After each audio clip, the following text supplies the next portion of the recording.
field. Owens Skull to the right. Hunter on the move, racing back. It's over his head. It's gone. It's into the bullpen. This game is tied. This game is tied. David Ortiz. David Ortiz. David Ortiz. This is Red Sox Beat on CLNS. I think it would be a big statement if John Farrell started Travis Shaw on opening day, and I'd be totally cool with it. Because I think it would. If that doesn't give Sandoval motivation to play better defense and play better, period, nothing will. I think they're going to make Jeter that first unanimous vote, and I hate that about baseball writers. If you belong in the Hall of Fame, you get voted in the Hall of Fame. Achievement or a new milestone. They don't just be like, "Yay, we signed this player, so we're going to have a ceremony." Like, no. Like now to your hosts.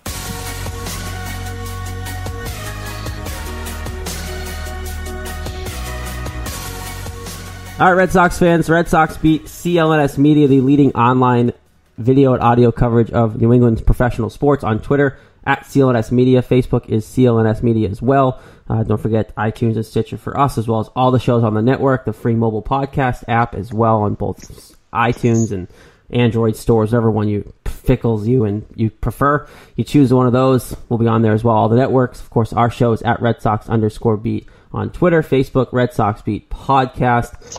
Big week for your Boston Red Sox. Jess Thomas, of course, Lauren Campbell. But, however, we teased it last week. People have tweeting it out, Facebooking it out. Specifically, Ben himself, who's on the show with us, has been tweeting it out. Ben Poplin and, of course, our good friend Chris Hogan, who used to be on this very network, now with 27 Outs Baseball. They're both here. What's going on, gentlemen? Doing well, Jared. Good to be back with you, my friend. How's it going, Scallywag? You doing well, man? Oh, Scallywag. It happens all the time. Everybody who doesn't know me calls me Scallywag. It's okay. I'll forgive you. It's going to happen more than one time. Just it's fine. You're from the South. I expect it. So, 27 Outs 27 Outs Baseball, mostly minor league baseball. I don't care which one of you does it, but just give us a little bit of an insight of what the network is and just what your show is as a whole as well, because you guys have a specific podcast there as well. Yeah, Jared, my role with 27 Outs is I'm the director of social media, and I do a little bit of recruitment as well.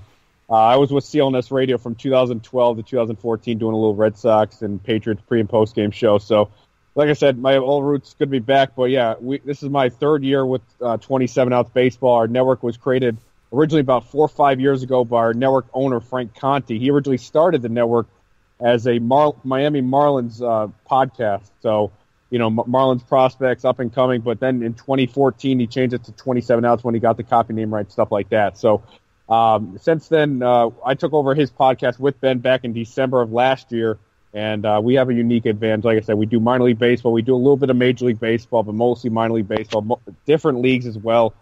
And Ben, why don't you tell them a little bit about our podcast as well? Yeah, the way we formulate our podcast it's very non-stereotypical when it comes to all of these podcasts. We get to know these players from the human element side of things. We don't focus on statistics a lot. We focus more on their stories, their experiences, getting into minor league baseball. Were they drafted? Were they not drafted? How many colleges did they attend? Things along those lines. And the show itself, though, works really simple. Chris and I will intro talking about whatever's going on around Major League or minor league baseball. For instance, it would be the All-Star game, the All-Star selections and snubs. And then we welcome our guests to the show, and we really get to know them from the ground up. Where did they grow up? How they fall in love with baseball? And, getting into grade school, how they start to focus on baseball and getting drafted, non-drafted, as I alluded to earlier. And it's a fun time. We'll ask off-of-the-wall questions that we'll probably incorporate at some point over the next hour on this show. And it's just really a good laid-back conversational time. I joke that ironically we call it the interview, and it's not an interview. It's just a conversation, much like we're having right now. All right, Ben, random question then for you. Viewers won't see it because we don't have the video element just yet, but why are you out to the nines with the pocket square? I was under the impression that this was going to be on video. Thanks for calling me out. I was going to be on video. When you think Skype, I don't know if it's just me, but I think video conferencing as my backdrop completely falls onto my shoulder right now. But yeah, I'm dressed in a blazer, a shirt, and a pocket square. It's just what I do, man. And I would have worn this anyway, to be honest with you. I just done it. Mind you, he also says while his backdrop fell, because he was prepared with the backdrop, which I loved, by the way. I'm not hating on you for it. I love the dedication to what you do. So we love having the two of them on. They're going to be fantastic for the next half hour or so, talking everything. Some Red Sox notes. Obviously, Chris knows more about the Red Sox probably than Ben does. It's a little generalization on my part there. But I want to start this with you guys because, throughout the season, less now because they're playing better, but the Red Sox question marks were bullpen, like where are they going to find this help from, things like that. Are there some minor league teams and minor league players in the Red Sox system that Dombrowski didn't trade away yet that we don't know about that could help the needs in a bullpen situation, another extra starter? I know they kind of just filled some of those holes, maybe another bat, things like that we don't know about. Because you guys cover a lot more minor league baseball than we do. We primarily stick to our big league teams and things like that with the All-Star break and everything coming up. We're just going to focus on that. But you guys basically live and breathe minor league baseball. So is there a name out there that Red Sox fans can really kind of cater to see kind of who we can help out here coming, even after the All-Star break? I definitely think the bullpen is the biggest question mark. Obviously, the Red Sox have the best bullpen ERA. What is it, 3.5 ERA? I still think another right-handed pitcher, obviously with Tyler Thornburg out for the year, I think it's probably going to come through the Major League trade deadline. And in Pawtucket right now, I'm not seeing really much of an answer. Yes, Jamie Callahan, guys like Ty Buttrey and Austin Maddox have, pitched pretty well, but those are young, inexperienced guys that are just transitioning from that starter's role to the bullpen over the last year or so. So, the Red Sox really are making the names in the lower tier. Like the Salem Red Sox have two guys in Trevor Kelly and Steve Nogasek, two guys that Nogasek was drafted last year out of Oregon. Those are the guys I think maybe next year could make a run for the Red Sox bullpen. But to be honest with you, I really think the Pawtucket roster right now, nobody really stands out. Yes, Blake Swihart's down there, Henry Owens, Brian Johnson, who I think will be up to the Red Sox pretty soon. I think it's going to have to come to the trade deadline. So right now, I will say no. I think it's more on the position side that could probably help the Red Sox second half, if you ask me. I would agree with him to piggyback off of that. I haven't really noticed any pitchers that have jumped out to me and impressed me. Again, I've only seen the Greenville Drive come through Rome once or twice. They're actually going to be here in the next couple of days. So you ask me in a couple of days, I'll have a better answer for you. But on the position side of things, I've seen a couple of guys that stand out. Mitchell Gonsolez has been a guy who has torn the Rome Braves up. He's like 6 for 21 against the Braves alone this season. Another guy is Roldani Baldwin. And just randomly, because this is what I do, there's a guy named Ryan Scott on the team. He doesn't impress me when it comes to skill. Ryan Scott sweats more than any other human being I have ever seen in my life. First inning, the jersey is gray. Third inning, the jersey is absolutely soaked, and it's just dark gray. I've asked their media relations guy, Cameron White, does he have a disposition? Does he have some type of glandular condition? He didn't give me an answer, but he sweats so much. I can't explain it. I really cannot explain it. But Gonzalez and Roldani Baldwin, those are the two guys. Tyler Hill is another guy that really jumps out to me that has had a pretty good offensive season for the Greenville Drive thus far. Ryan Scott actually has some talent, Ben. And, the Red Sox got him as a senior signing last year out of Arkansas. Ryan Scott, I think, could be a fourth outfielder maybe one day. But the Greenville Drive, their roster is more on the pitching side. Tyler Hill I really like maybe as a fourth outfielder someday as well. But like I said, the Salem Red Sox and Portland Sea Dogs is really where the Red Sox prospects are right now, Jared and Jess and Lauren. So I think the middle tier of that minor league depth is in that high A and double A position right now. Oh, I'm sure Ryan has some talent. He's got a sweat for some reason. Well, guys, let's switch over to, what used to be the majors and then the minors and now nothing. Alan Craig. It was just released from the Paw Sox. So this guy goes from one of the best hitters in the league to the Red Sox to an injury to the Red Sox to being released from a minor league team. So either from a minor league perspective or a major league perspective, could you just please shed some light, if you will, what happened to this guy? It's stunned very silence. Yeah, stunned silence. Go ahead, Chris. It's very shocking because look what he did against the Red Sox in the World Series 2013. That whole playoffs, he was 90 RBIs every year. Me being my dad working for the Pawtucket Red Sox for 13 years. I know that organization. The last 3 years hasn't been easy. I've talked to Will Fleming, their radio broadcaster, plenty of times. He praises the way Alan Craig has handled the situation. We know Alan Craig has had a ton of injuries in AAA as well. His bat speed's not what it used to be. 32 years old, and what is he signed for another year at like $10 million or something with another option or so? So they're getting. I don't know what the future holds. Does he go to indie ball? I don't know. To try to does he go to the Atlantic League to try to retouch his swing? I don't know. That could be an option. But like I said, he's a great guy. He's worked his tail off, but like I said, the results are not there. So it's a sad situation, if you ask me.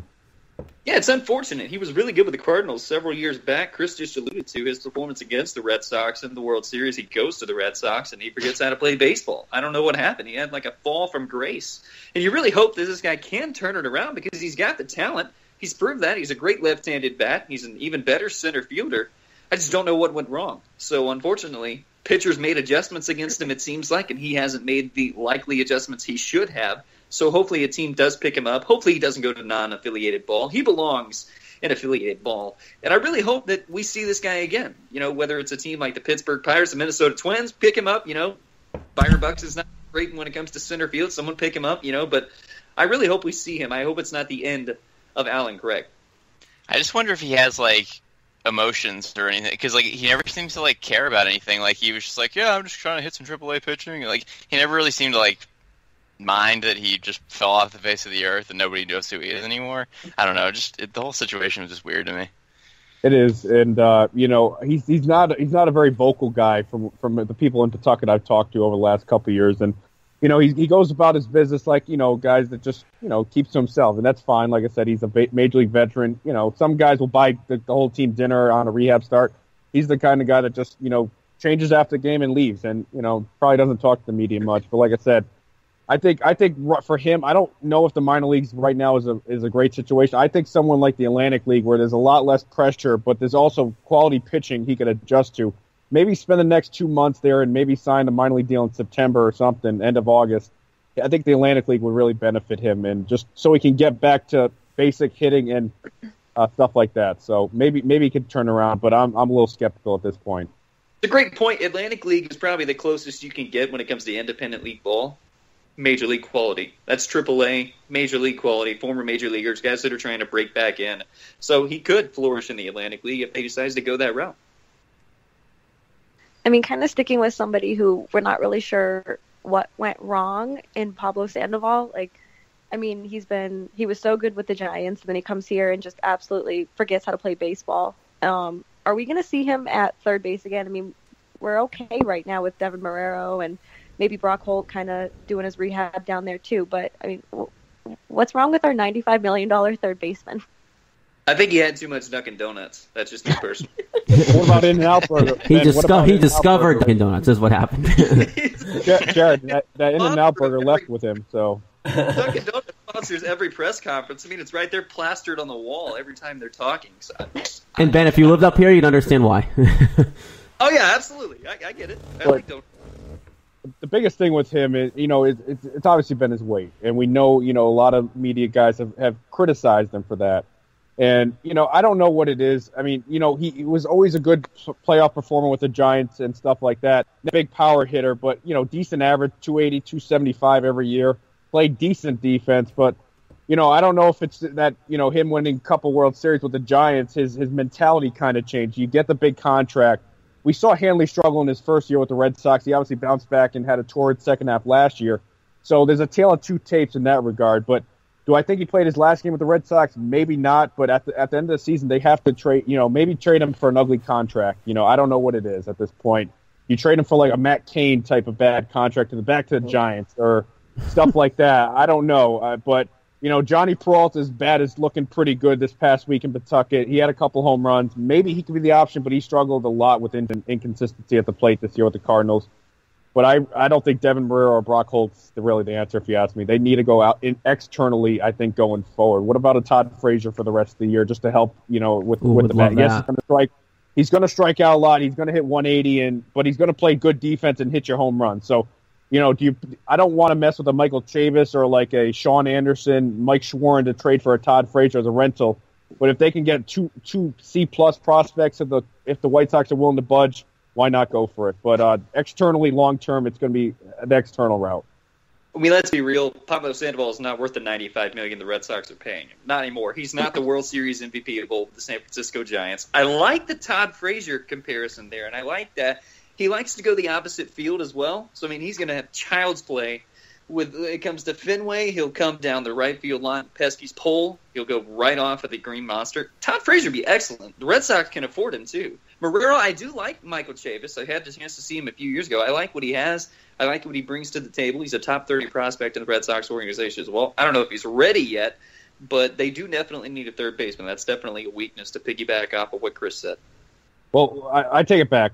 Rafael Devers, obviously, is the hitting machine right now. My bad. Me knowing the Red Sox system, I should have came up with him, but he's hit like 5 home runs over the last week. He just tore up the Hartford Yard Goats this past weekend.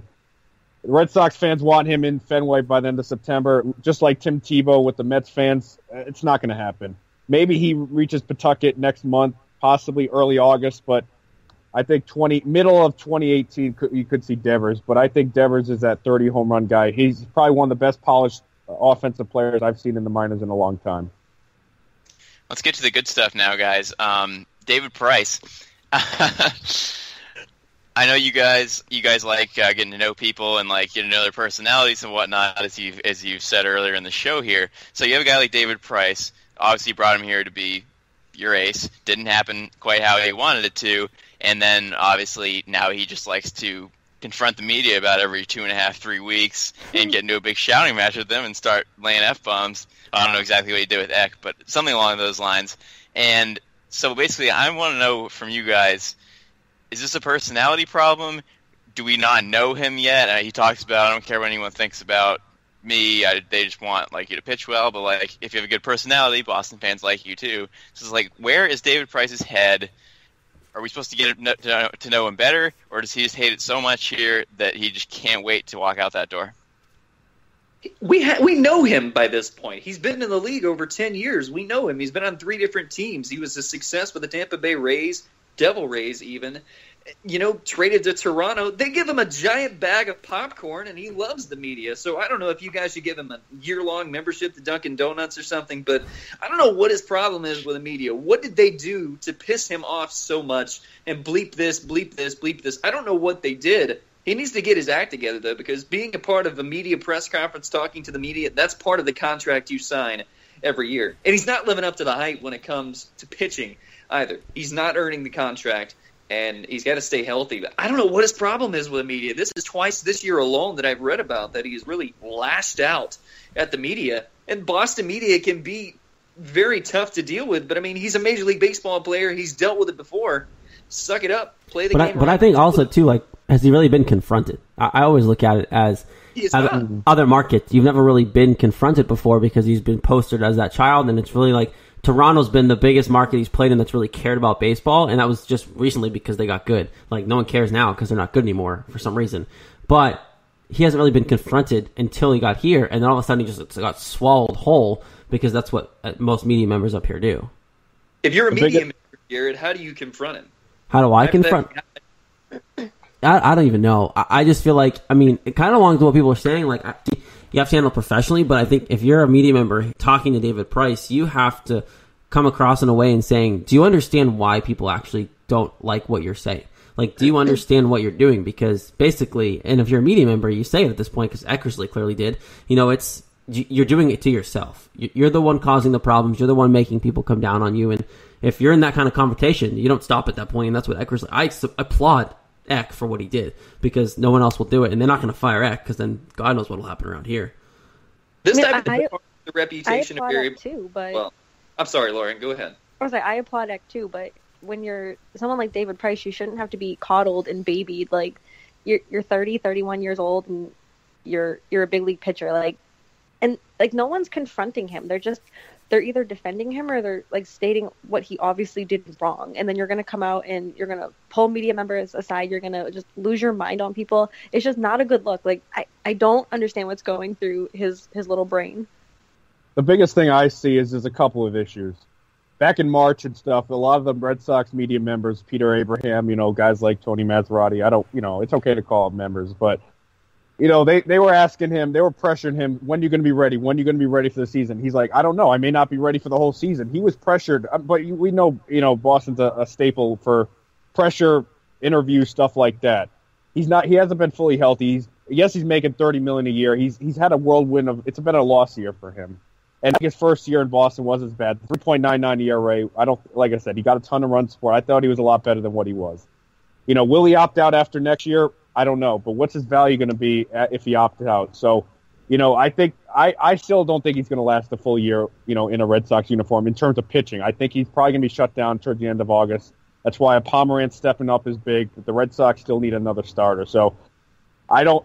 It's been a lost season for him. Let him just wipe the clean slate, have a fresh off season, and maybe his third year in Boston will be a little bit better. But it's been a lost year for him. The Red Sox are playing well. They don't need that negativity come after the trade deadline and into the postseason. So let's see what happens going forward. Really quickly, though, you look at this media reputation that is tarnishing his good boy image. Who's going to take him now? He's going to have to deal with this for the rest of his career if he continues these type of confrontational lashing out at media, especially with the expletives. That's not the David Price we got to know from Vanderbilt growing up, first rounder. That's not the David Price that we got to know. Yeah, no, and I think that overall, the media has killed him. And I've seen articles written about this. You see it more up here in the circulation up here and anywhere else, but it's just media has kind of killed it, as well as media has fueled Hanley. So, media can be good and bad depending on the way you take it. What do you guys think of the Hanley situation? I wanted to ask you that because Hanley's been all over the country now playing for major league teams, good and bad. Last year we thought maybe Hanley finally just really wanted to play in Boston. That was my belief. He finally came home, he did well, but then Ortiz left, and now crap has shot the bed again, and who knows what's going on with him. But then this media frenzy happens. They call him out for hitting against sub 100 against lefties, and now he's playing well again. So what's going on with Hanley, in your opinion, even coming from outside of the Boston market?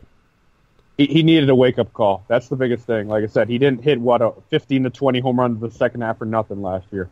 Yes, David Ortiz had a nice influence. Mitch Moreland's power hasn't been there, so he can't really piggyback off of Moreland as well as support. Yes, they have a nice lineup right now, but he needed that wake-up call, and I think it came at the right time. Obviously, like I said, he tore up Toronto this past weekend. He's, hitting pretty well as we go into the All-Star break. Will he hit another 15 home runs for the rest of the season? Maybe, but like I said, the Red Sox need these wake-up calls, and obviously they're producing. They're overtaking the Yankees right now. He's had some stretches where he's finally healthy, so I think that helps as well. So let's hope he just piggybacks off of it and continues to hit well. And I think it was the right time and the right call for the media to do that. He's got the skill. We've seen that for 3 different teams, and he's a physical specimen. I mean, the dude is just jacked. He's a freak. So he's a freak of nature. So he's a perfect designated hitter if he gets his act together and continues to flourish and produce consistently.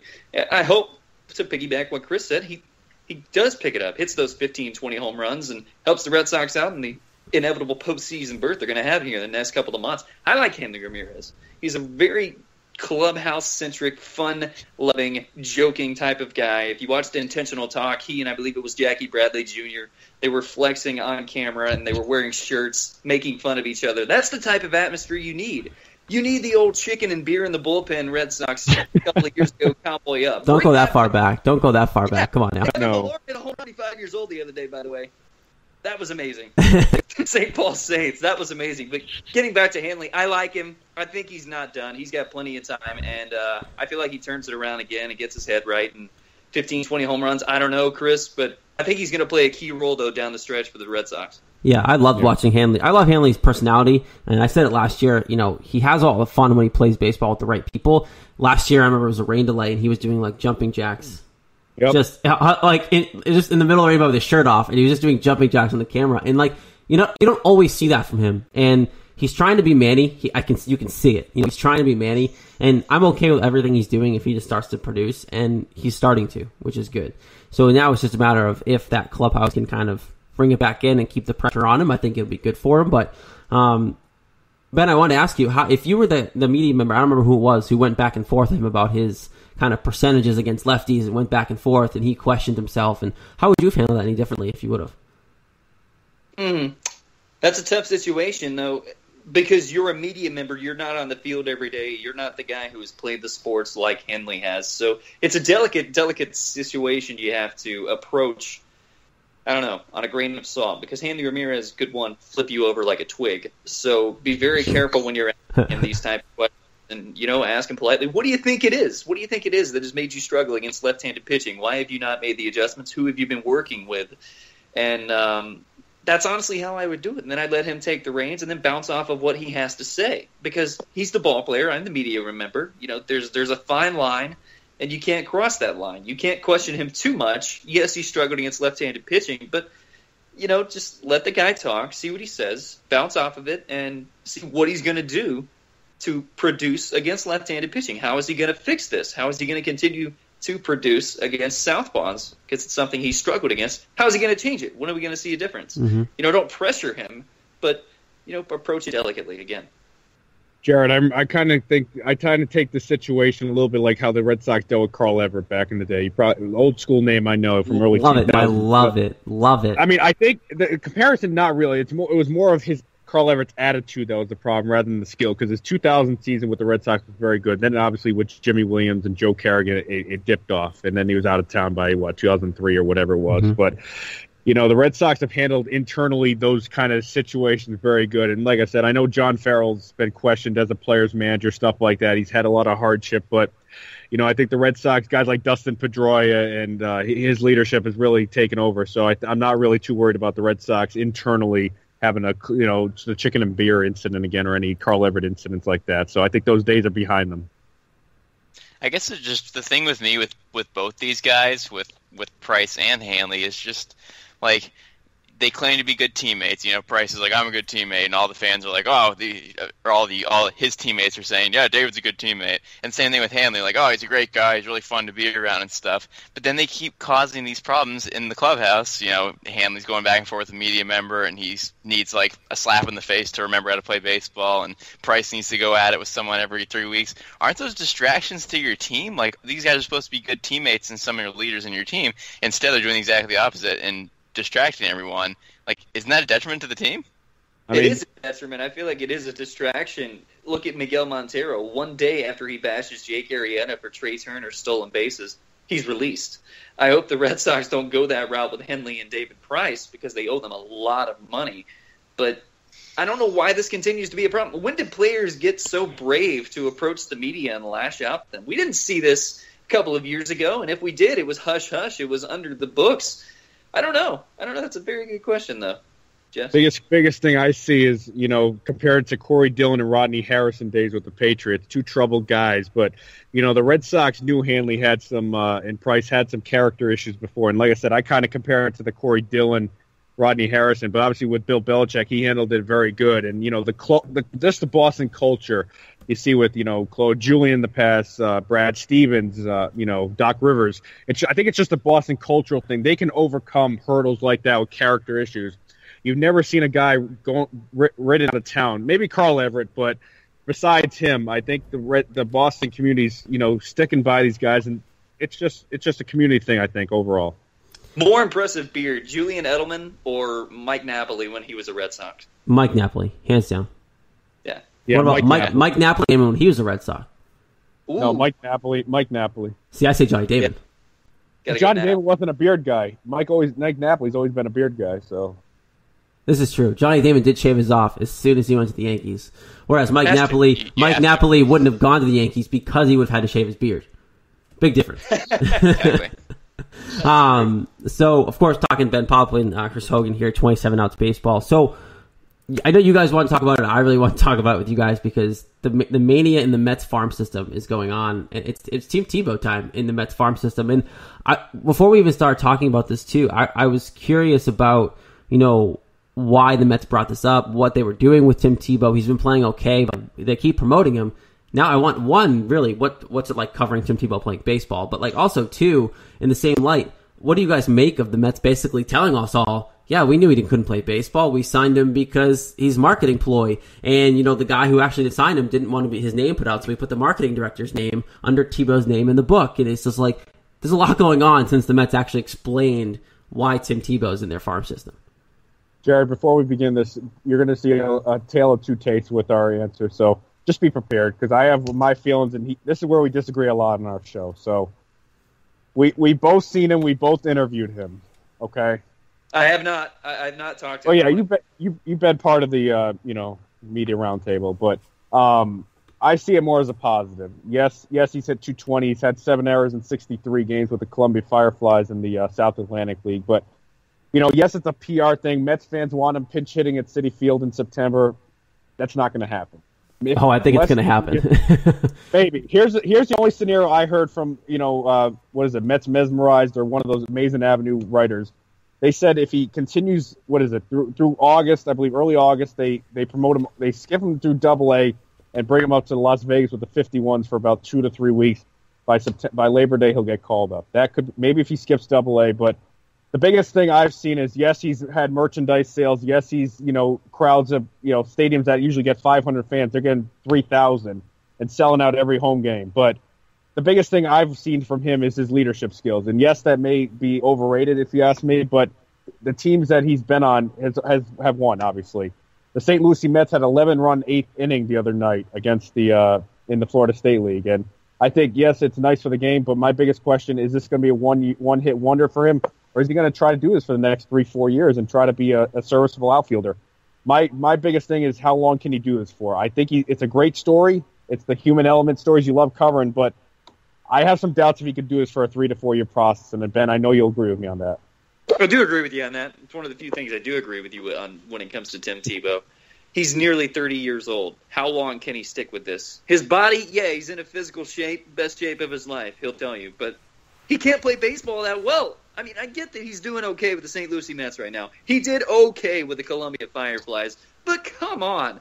It's a circus act in Major League Baseball and in Minor League Baseball right now. They promoted him to put more butts in seats. Is that a reason to promote somebody? No. It's cheap, to be honest with you. Sandy Alderson, the general manager of the New York Mets, everyone that was involved. Why promote this guy? Come on. He didn't earn it. He hit .220 in the South Atlantic League, which is low A, at 29 years of age.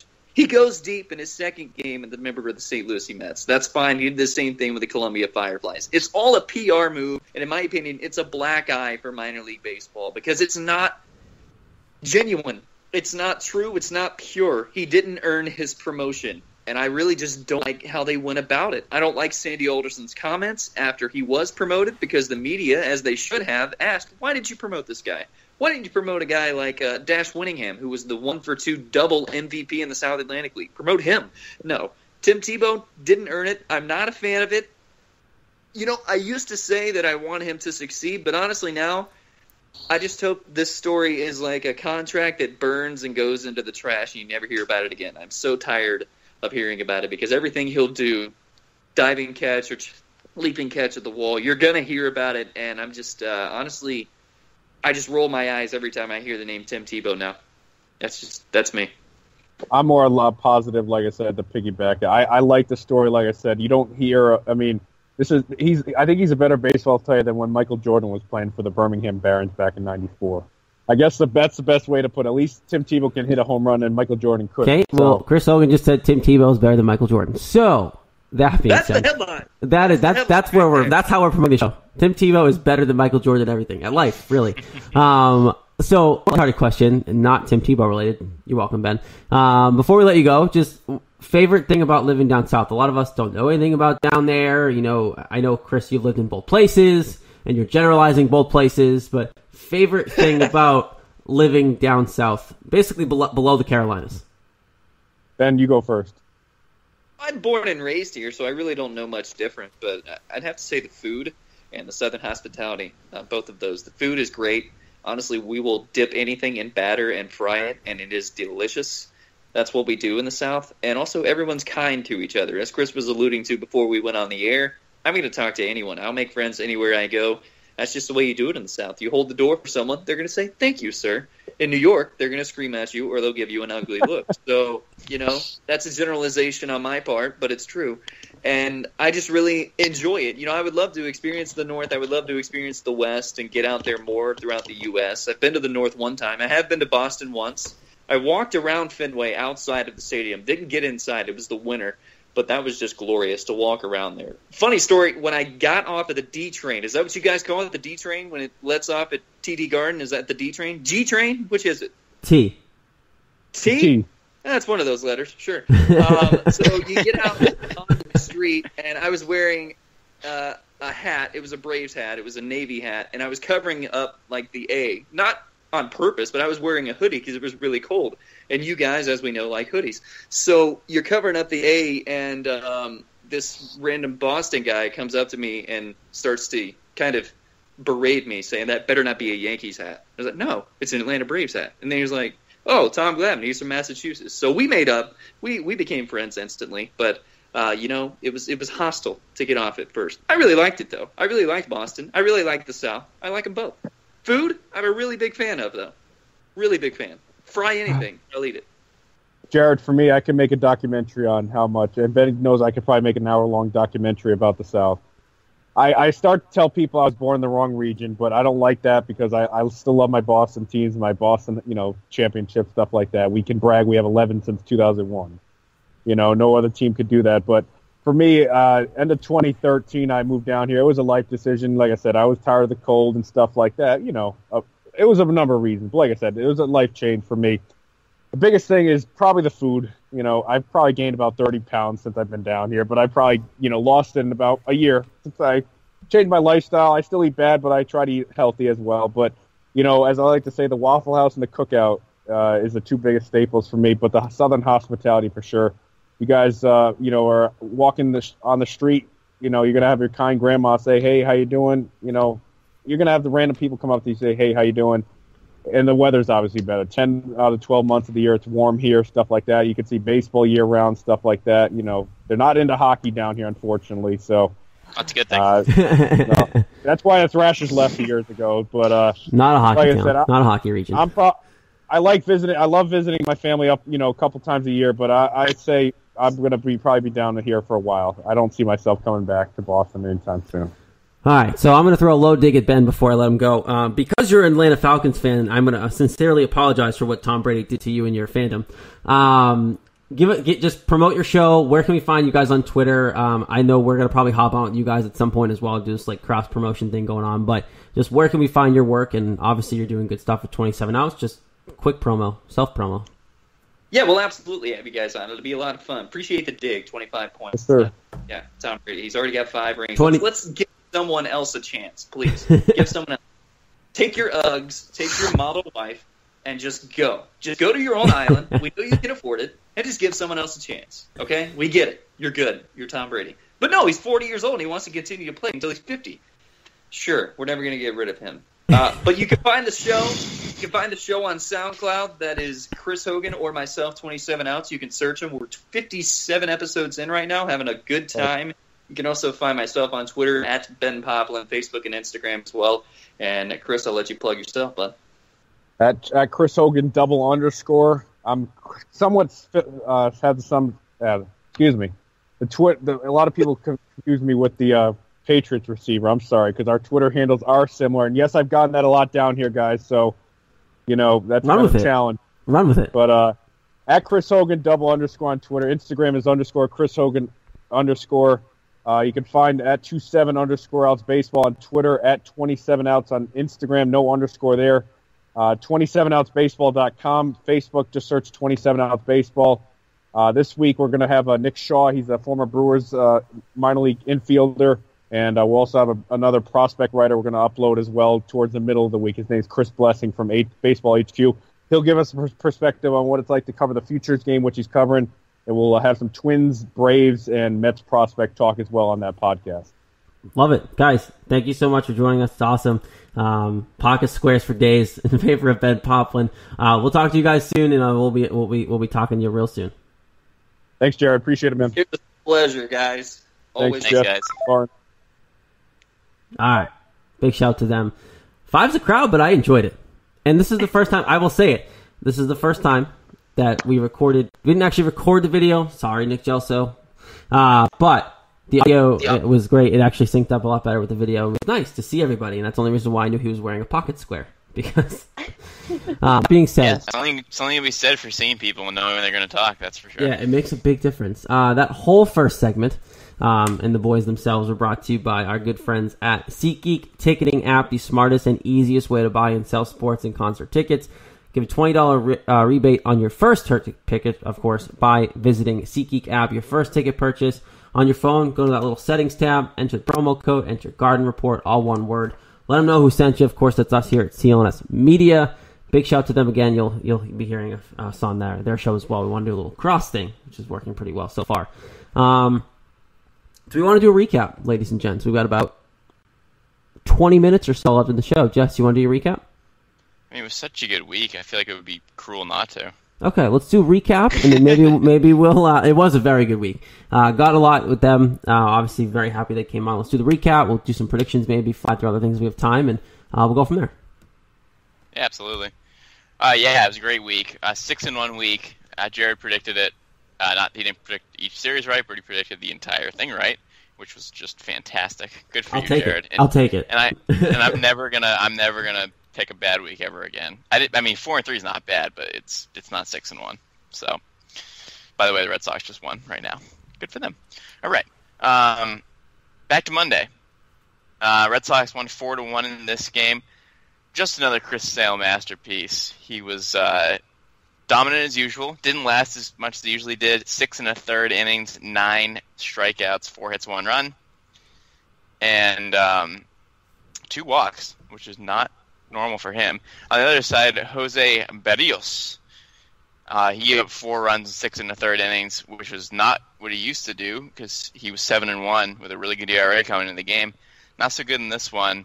The Sox jumped up 2-0 in the first inning. Mitch Moreland home run was the highlight, and the Sox got 2 more runs in the 7th inning to make it 4-1. So, I mean, this game was pretty much just your classic Chris Sale starts, Craig Kimbrell closes, you get enough runs to win, and that's how you do it. Yeah, no, Chris Sale, man, is just been lights out. Pretty much at this point, guys, every time I watch him pitch, every time he's slated to start for the Red Sox, I expect him to win at this point. As long as he gets at least 1 run of run support, I expect this guy to win because that's how well he's been pitching. And this game was none other than just case in point of that. Yeah, I mean, every time he's on the mound, I expect to win. And whether it's 7 strikeouts or 12 strikeouts, I don't expect anything less. And I think we're just spoiled by him. But at the same time, we have an actual ace on the mound, and that's something we haven't had in a few years. And you guys see that article that he has not agreed with the catcher on 1 pitch of the last 6 years? That's amazing. That's so much trust in your catcher. He never calls the catcher off. No wonder he pitches so quickly. Yeah, he just kind of gets the sign and goes for it. And I mean, no shock here. He's pitching well. He pitches at a good speed, and that's a great example of why. He wants me to throw a fastball, great. He wants me to throw a curveball, awesome. He wants to throw whatever. I'm just going to throw it to the best of my ability. Instead of not trusting his catcher, he's worried about his throwing motion. He's worried about just throwing the ball and making the best pitch possible. So instead of them trying to figure out pace of play in the game, just stop shaking off your catcher. Just make that illegal because Chris Sale has clearly figured it out because he pitches 2.5-hour games every time. My God, shouldn't people take notes and just never call? Just trust your catcher, right? Nah, he's doing well. He gets double-digit strikeouts. Nah, I don't want to follow after that. Right, he's done it his whole career with several different catchers. Just trust them. That's what I say. I mean, it's ridiculous. And that's the other thing about Sale that I love is that he gets an 0-2 count, he just goes right after you. David Price gets an 0-2 count. All right, I'm going to throw one in the dirt. I'm going to throw one high above his head. I'm going to throw one way outside. He picks and picks and picks and picks, and all of a sudden it's 3-2, and then you're wondering if he's going to walk him or what he's going to do. Sale just goes right after them. Take some notes, David. Why do you have to waste 5 pitches before you get him out? Instead, you could just do it in 3. I don't get that. Why do you have to pick so bad, Because he's a diva. Right? This is true. Very big of a diva. But yeah, no, this game is just Chris Sale masterpiece over and over again. It's what we're getting comfortable with. It's why he's in the All-Star game and probably going to win the Cy Young if he keeps this pace up. Well, yeah, I mean, he's on pace for 332 strikeouts, which has only happened 5 times in Major League history. If he gets that, I'm just making a little small prediction he might get Cy Young. Not bold, though. Just small. Not bold. No, that's not bold at all. Anyway, this brings us into Tuesday's game. This was a great one. 9-2 victory behind Pomerantz. Nice offensive outing and pitching. 10 hits for the Red Sox, 8 for the Twins, but not enough, clearly, and definitely not enough runs.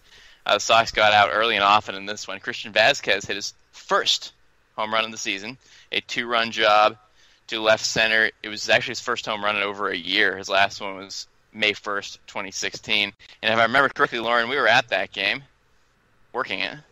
Yeah, we were working it, so we witnessed this as his last home run before this one, so that was kind of cool. But it was finally good to see him do something worthwhile.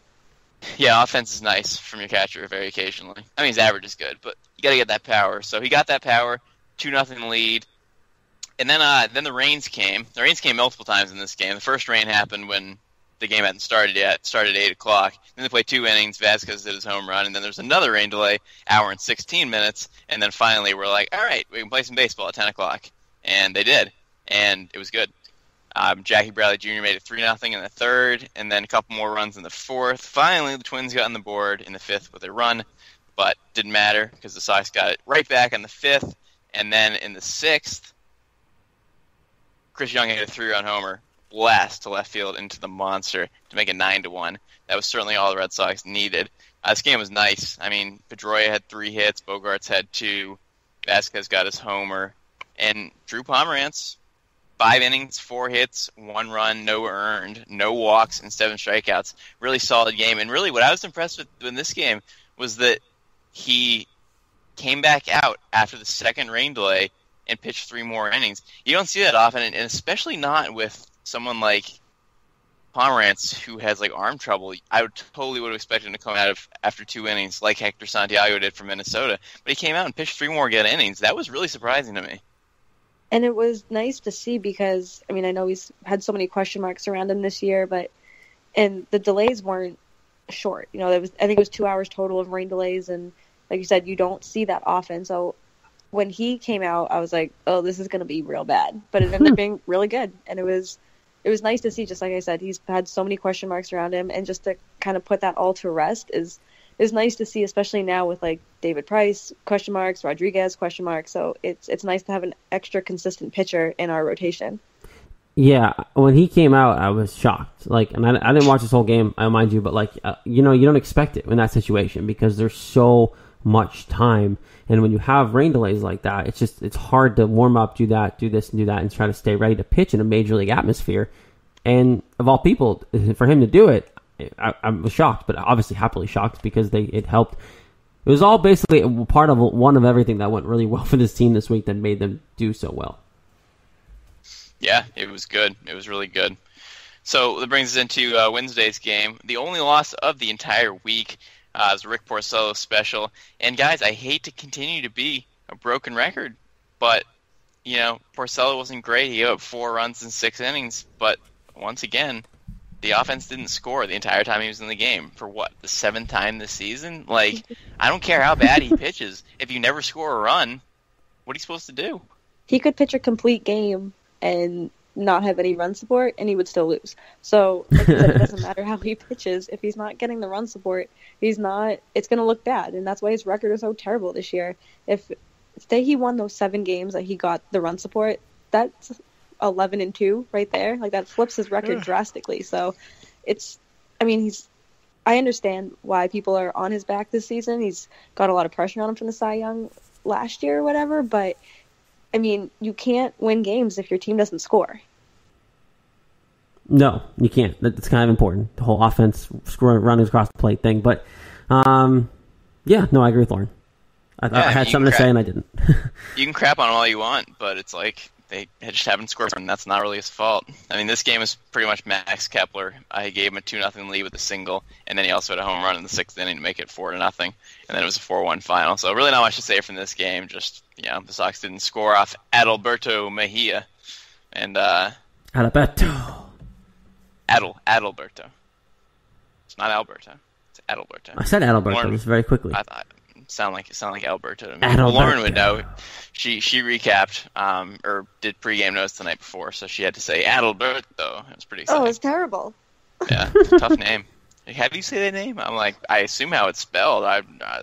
I've never heard that before. Spelled it out for you, like by syllables, and then the last name too. Mejia. Anyway, so that was that game. Only loss of the week. So we'll jump right back to the next win. Thursday, 6-3 victory over the Twins. David Price pitched this game, and I want to crap on him, but he did pitch well. He started off bad. He gave up a run in the first inning and gave up a 2-run double in the 4th to Jorge Polanco, and darn, that was close to a home run. It was literally like an inch away from being a 3-run homer, so he got lucky there. Should have been a home run. But to his credit, he settled down. The offense got going. Mookie Betts had a home run, one of many this week. solo home run, and then the Sox scored 3 runs in the 5th inning to take a 4-3 lead. Hanley hit a blast to make it 5-3, and then Marrero got a double to make it 6-3. So after that, Price didn't give up any more runs. He lasted 7 innings, which was very nice. 6 hits, 3 runs, and obviously what I've been harping on the whole year is walks, and he didn't have any walks in this game. So that was the biggest thing for me in this game was the no walks. This was probably one of the better starts for David Price, if not the best start, in my opinion, honestly, because of the walks. You're right, Jess. Walks are hard to really come back from. You see Henry Owens get demoted because of walks. He just can't find the plate, and David Price has had that issue. In this game, he was under control. Yeah, he gave up 3 runs. Red Sox scored for him, which was nice. Got through 7 innings and pitched consistently, and the walks are huge for me as well. This guy, I've been saying it, if he can get the control, if he can start to pinpoint the corners like he used to before he got hurt, he'll be fine. But that's the part of his kind of mantra that he's been missing so far, and rightfully so. We've been criticizing for it. Yeah, but if he can control his pitches all he wants, but if he can't control his attitude off the field, I don't care what he does. I don't care if he has attitude. Attitude's great if you can pitch well. Attitude's phenomenal. Yeah, if you yell and scream at the camera, I don't care. No, but it's his mentality towards everything else. I want him to pitch well, but at this point, it's just which media member is he going to flip out on this week? That's okay though, because I know Lauren, I'll get into it, but Lauren, because you know that it's really this case, Lauren.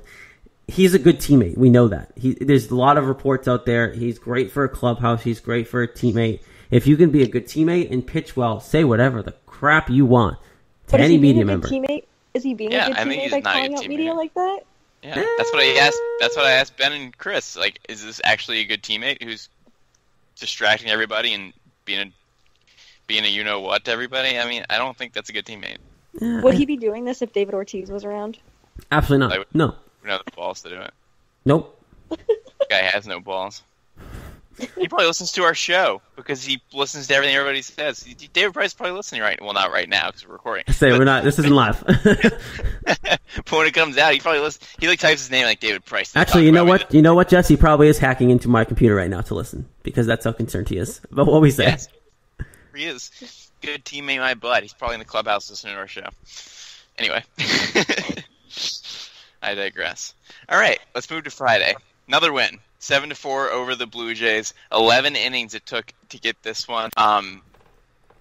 This game was insane. Honestly, I mean, jeez. Before we even talk about the game, the Red Sox had 14 walks in this game. They took 14 walks, 7 of those from Marco Estrada, 3 from Aaron Loop in an inning and a third. They had 14 walks, and they scored 4 runs in the first 10 innings. They left 17 men on base in the game.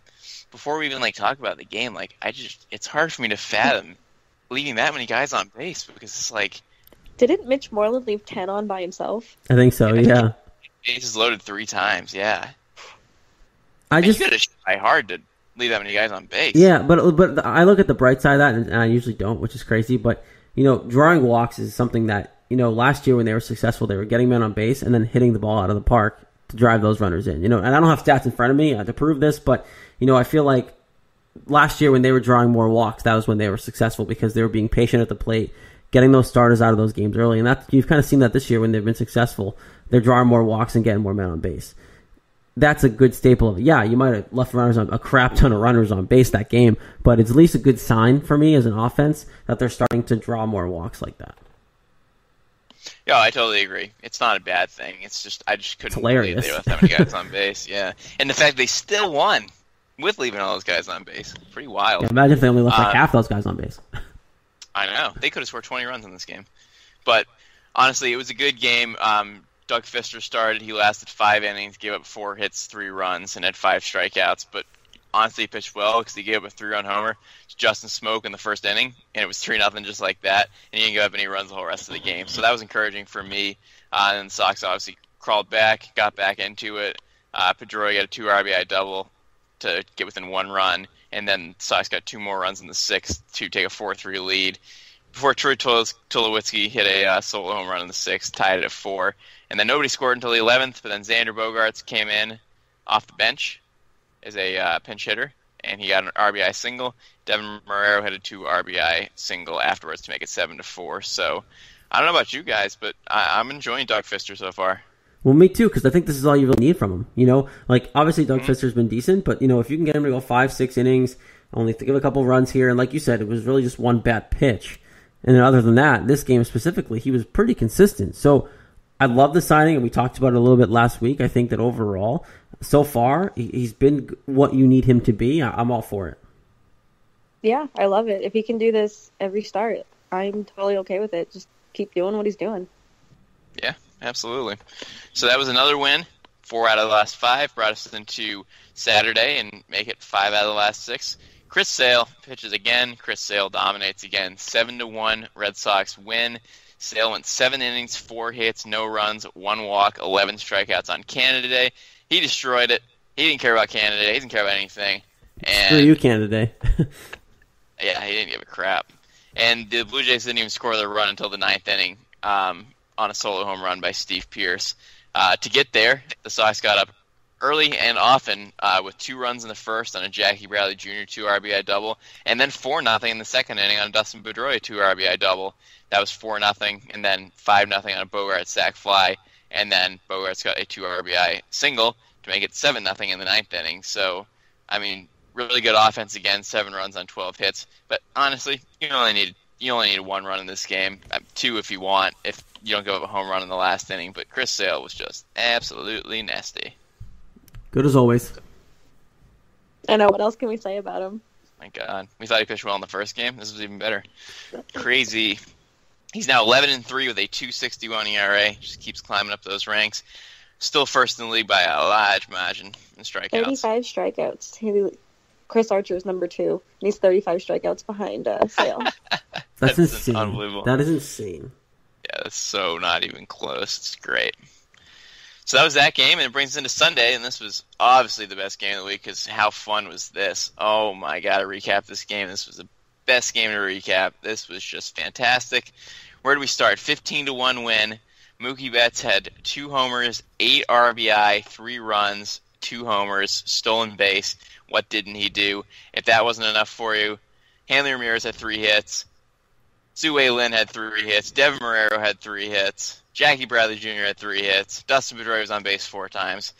8-run 7th inning. The Red Sox sent 13 men to the plate and scored 8 runs on 9 hits. Yes, I know. You can tell I recapped this game. I'm aware of that.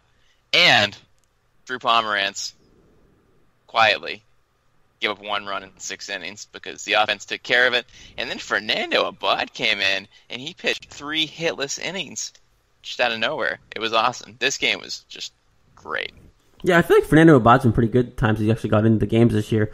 But that being said, the offense in this game, yeah, the pitching was great. He was good through 6 innings. Don't really care because the way the offense played this game, this is what the Red Sox had been lacking for a little while. It's the consistency on offense. And this week, guys, was so consistent for them in the sense of really just giving their pitchers run support, not making them stress out. Because last year, we always talked about it. It was, the pitchers can relax a little bit because they have the run support. This year, at the beginning of the year, they had to tense up a little bit. Guys were getting hurt.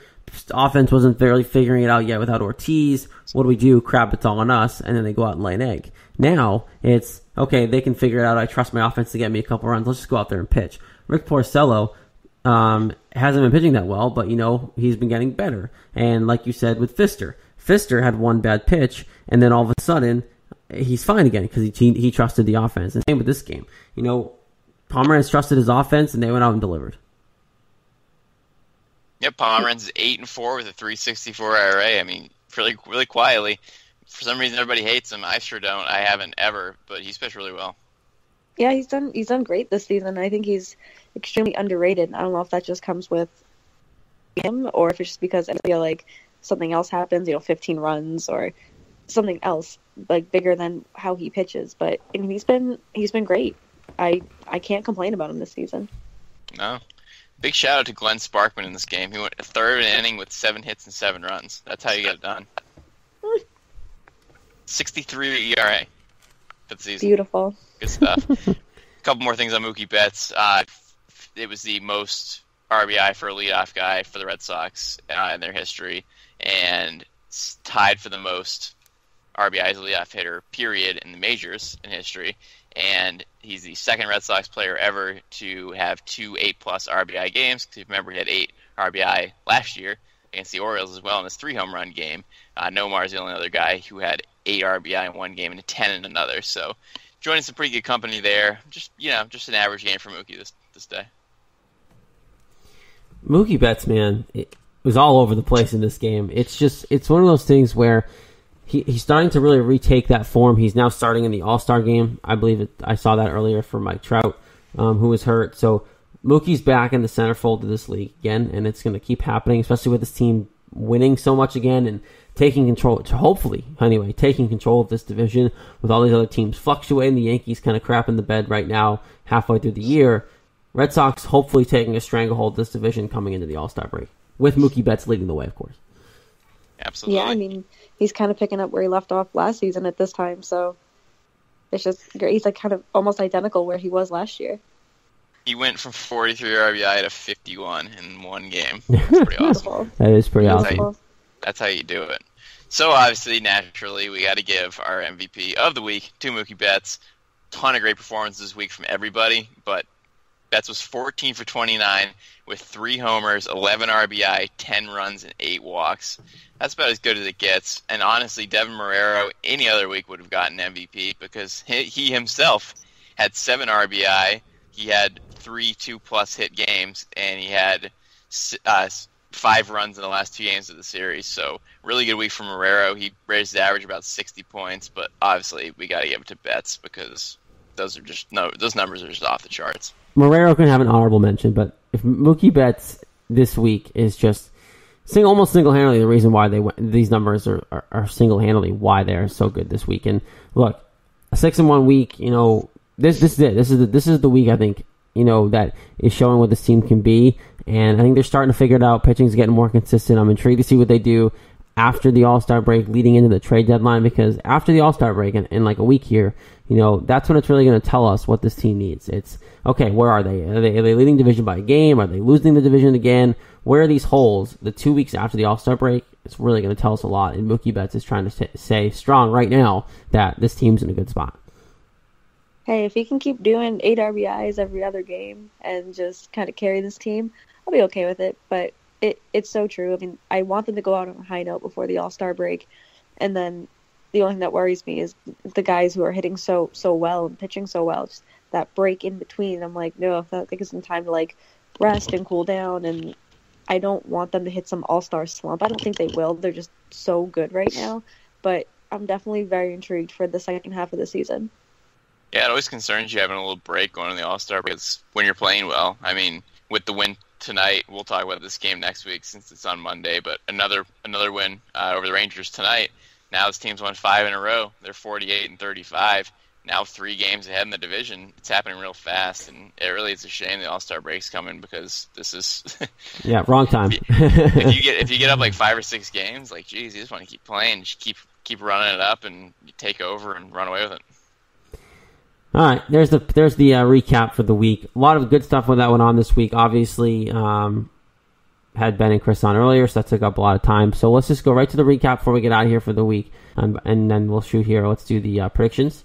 Let's do those. Let's see what we had now. A lot of us, actually all of us, are being super positive after the week that was for the Red Sox. So Jess, I'll start with you. We have 3 at Texas and 3 at Tampa Bay, 4 at Tampa Bay, excuse me, this week. So all on the road trip coming up for the Sox.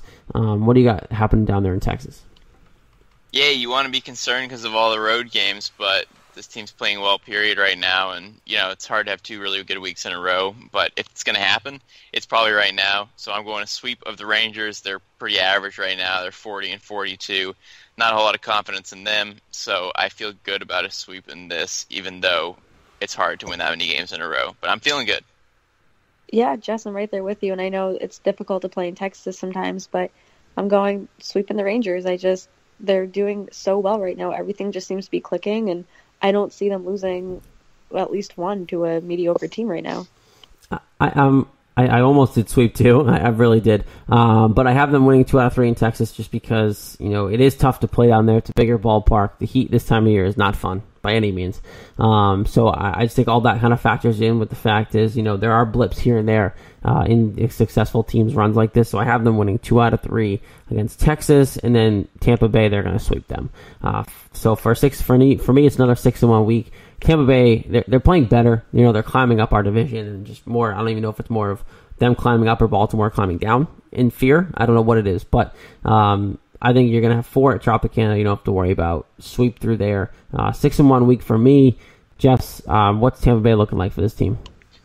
Yeah, I like 3 out of 4. They're playing better. They're over 500 at this point. And if you sweep Texas and you've won 7 games in a row, I don't see winning 11 games in a row to end the first half of the season. That would be just absolutely amazing. But so would 6-1. So I'm not going crazy here. 6-1 all on the road is an incredible week again. And if they do that 2 weeks in a row, I will certainly take every single one of those.